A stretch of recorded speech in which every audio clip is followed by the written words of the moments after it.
Hello दोस्तों।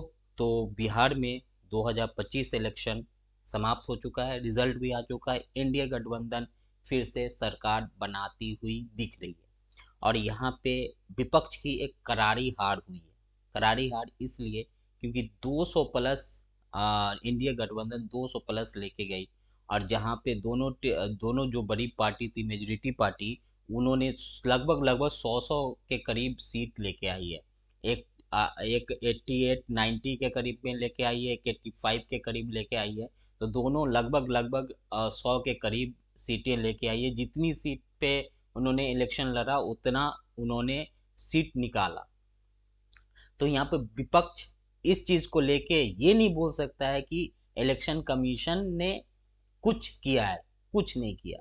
आपके पास strategy नहीं था, आप पब्लिक तक नहीं पहुंचे, पब्लिक को ये चीजें कन्वे नहीं कर पाए कि आप उनके लिए क्या कर सकते हो।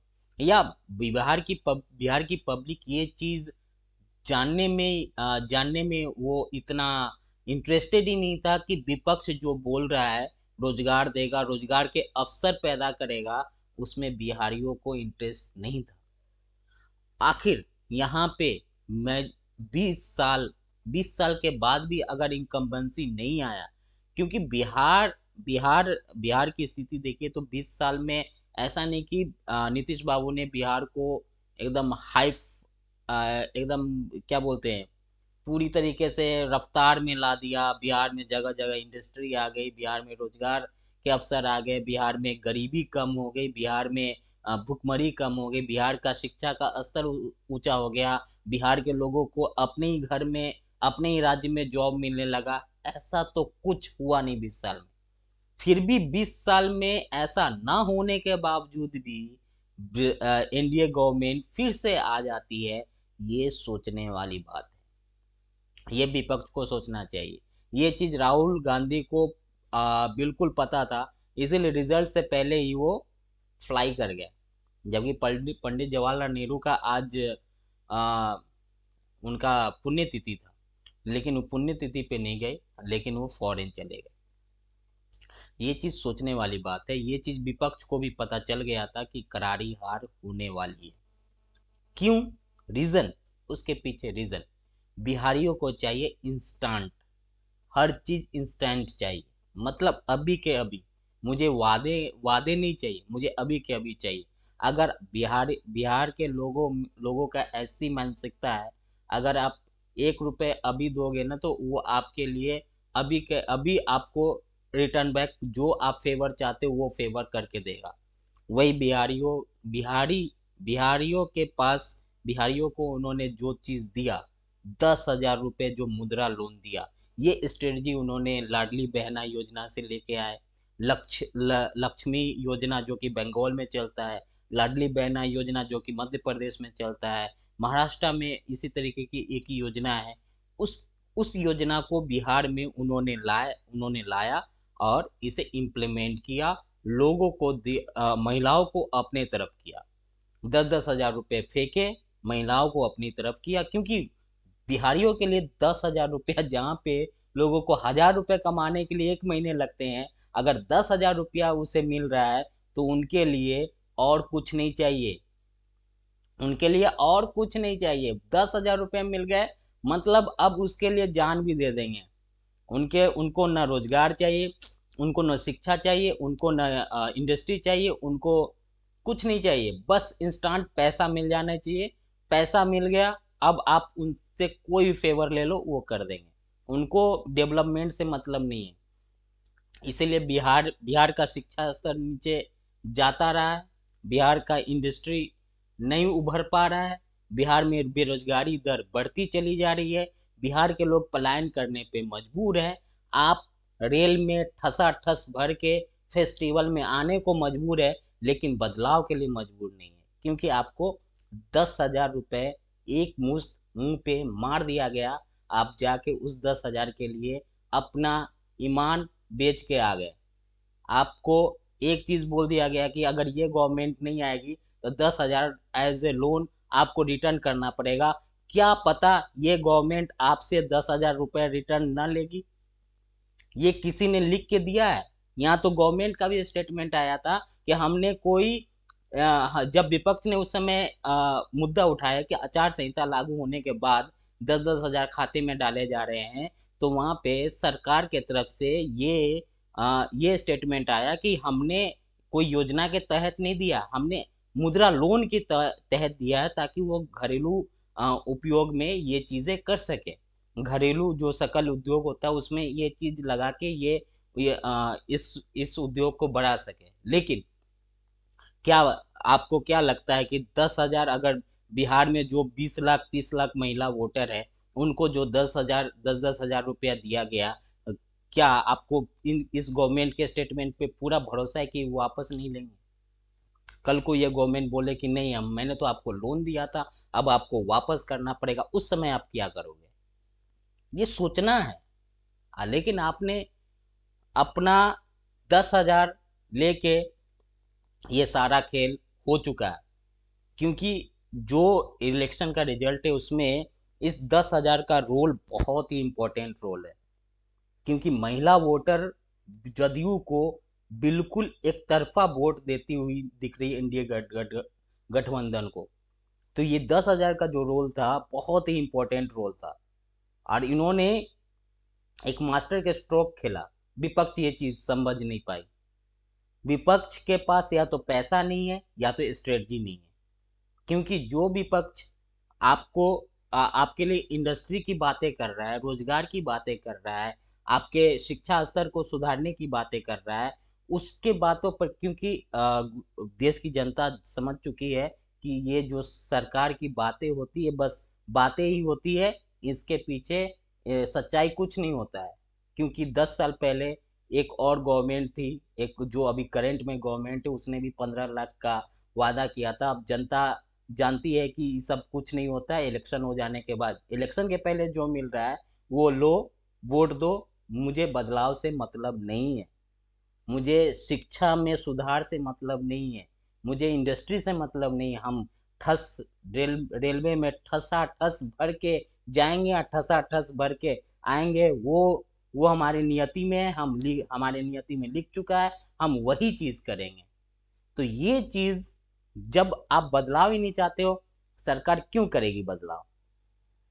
आप अपने अंदर कुछ चेंज ही नहीं करना चाहते हो। आप चाहते हो कि हाँ, मैं गरीबी में ही हूँ, मुझे 1 रुपया दे दो, 10 रुपया दे दो, मैं तुम्हारे फेवर में कुछ भी करने को तैयार हो। ठीक है, लो पैसा, कहाँ तुम गरीबी में मरते रहो, ठसा ठस रेल में सफर करते रहो, लेटरिन के पास बैठ के सफर करते रहो, कूड़ा के पास बैठे रहो, उससे सरकार को कुछ नहीं होने वाला है। आपने 10 हजार ले लिया, 10 हजार में उसने सरकार तो बना ली, और उसको बस गद्दी पे बैठना है, और आपको कुछ नहीं मिलने वाला है। 10 हजार कितने दिन चला लोगे? कितने दिन चला लोगे? 10 हजार में क्या इंडस्ट्री, क्या बड़ा सा आप कर लोगे 10 हजार रुपया में? ये 10 हजार इसलिए मैं बोल रहा हूँ कि 10 हजार बहुत बड़ा इम्पैक्ट डाला है बिहार की महिला मतदाताओं पे। ये 10 हजार जो था ना, ये गांधी जी बहुत बहुत कीमत वाले हैं। जहाँ पे गांधी जी चलते हैं ना, वहां पे कुछ नहीं चलता, ना किसी का ईमान चलता है, ना किसी का बुद्धि चलता है, सब कुछ भ्रष्ट हो जाता है उस समय जब गांधी जी सामने आ जाते हैं। ये गांधी जी बहुत पावरफुल है। जब गांधी जी आते हैं ना, तो किसी का सब कुछ शटअप हो जाता है, उसको उस समय कुछ नहीं दिखता है, उसको बस दिखता है तो बस गांधी जी, मुझे ये गांधी जी चाहिए। चाहे आप गांधी जी को कितना भी गाली दे दो, लेकिन जब गांधी जी सामने आ जाते हैं तो आपको चाहिए होता है कि नहीं, मुझे एनी हाउ गांधी जी चाहिए, आई वांट गांधी जी। तो ये चीज है। बिहार की इलेक्शन, एनडीए गठबंधन को बहुत बड़ा बहुमत मिला, ये रिकॉर्ड रिकॉर्ड बहुमत है, सुपड़ा साफ, विपक्ष का सुपड़ा साफ। विपक्ष के पास कोई स्ट्रेटजी नहीं, विपक्ष एक तरीके से खत्म हो चुका है।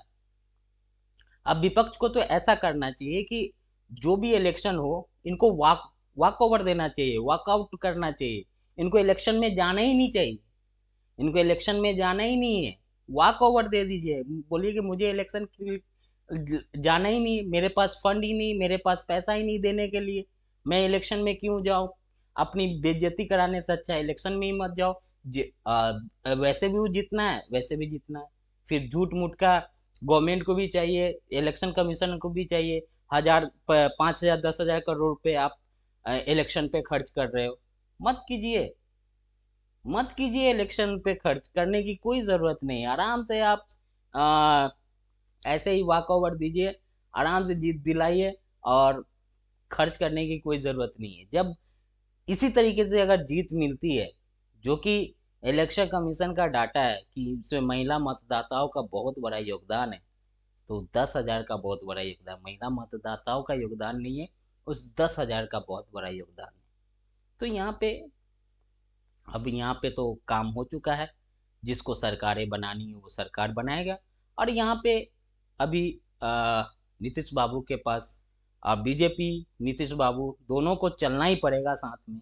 रीज़न है कि अगर केंद्र में रहना है तो नीतीश बाबू को लेके चलना पड़ेगा। और नीतीश बाबू इस बार और भी मजबूती के साथ आए हैं, तो नीतीश बाबू को अभी आप पीछे नहीं धकेल सकते। नीतीश बाबू को अगर मुख्यमंत्री नहीं बनाए तो नीतीश बाबू अपना दूसरा समीकरण स्टार्ट करेंगे। नीतीश कुमार को अगर आपने मुख्यमंत्री बनाया तो ठीक है, नीतीश कुमार को अगर मुख्यमंत्री नहीं बनाया, फिर दूसरा समीकरण आपके सामने प्रस्तुत हो जाएगा। तो वहाँ पे अभी बीजेपी को नीतीश बाबू को लेके ही चलना पड़ेगा, क्योंकि नीतीश बाबू किंग मेकर बन चुके हैं।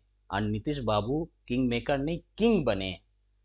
और इन्होंने इस बार, पिछली बार जो इनको 43 या 45 सीट आया था, उससे डबल, लगभग डबल सीट ये लेके आए हैं। ये एक बहुत बड़ा अचीवमेंट है जदयू के लिए, जनता दल यूनाइटेड के लिए बहुत बड़ा अचीवमेंट है।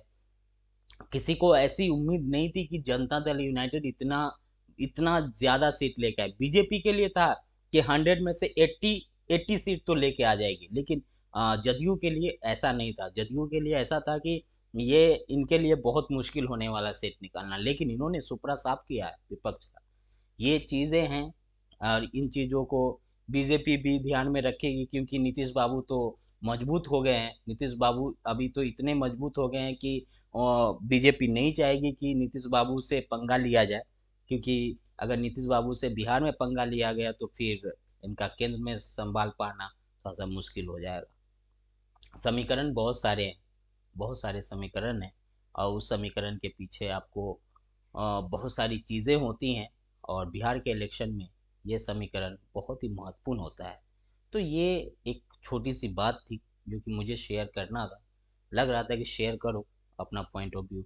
आप लोगों के भी दिमाग में ऐसी चीज़ें चल रही होंगी कि बिहार में आखिरकार इतना बड़ा 20 साल के बाद भी अगर इनकम्बेंसी नहीं आया, अब जबकि बिहार में लोग जूझ रहे हैं, जॉब के लिए जूझ रहे हैं, रोजगार के लिए जूझ रहे हैं, भुखमरी से त्रस्त है, शिक्षा का स्तर सही नहीं है, वहाँ पे इंडस्ट्री नहीं है।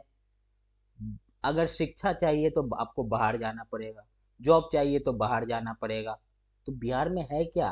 फिर सरकार इनकम्बेंसी क्यों नहीं आई? ये सोचने वाली बात है, ये सोचने वाली बात है। अगर आप आज नहीं सोचे तो फिर कब सोचेंगे?